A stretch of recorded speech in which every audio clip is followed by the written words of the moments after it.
So all the bones were my project, and then some of these other ones are other student examples. So this is a cup that someone created for stroke patients or patients with Parkinson's. So oftentimes after a stroke, they have difficulty with fine motor skills, and so a normal cup, they would shake and have difficult time drinking. So they created all these different handles so that patients can easily drink with it, and it can be modified specifically for a patient.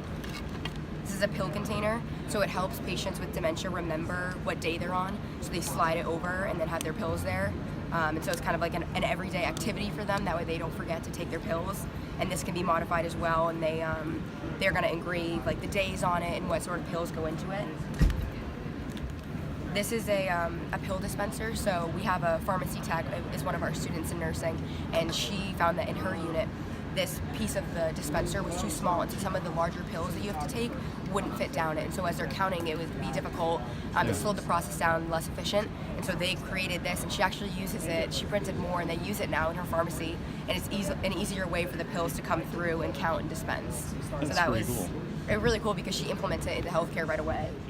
Before the students get to go down and print, we have them do kind of like a test print just to get their feet wet. A lot of times they're nervous coming into the makerspace, they're intimidated by it, and so we give them this introductory project we already have the file for them, all they do is come and print.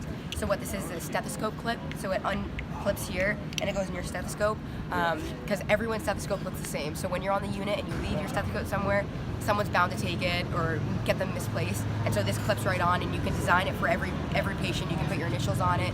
They use the silhouette cutter to put these on. So it's kind of a good project, and the students now use them all the time. You see the nursing students around with them. A lot of these are for orthopedic surgeons to explain to their patients the models, but it can come in like with the heart. We can morph the heart to kind of fit exactly what is wrong with the patient, and then physically show it to them, and then the patients can walk home with this, and it really helps with patient satisfaction ratings. With if you're able to explain to them and hand them physically something, it reassures them more than just explaining it with medical terminology.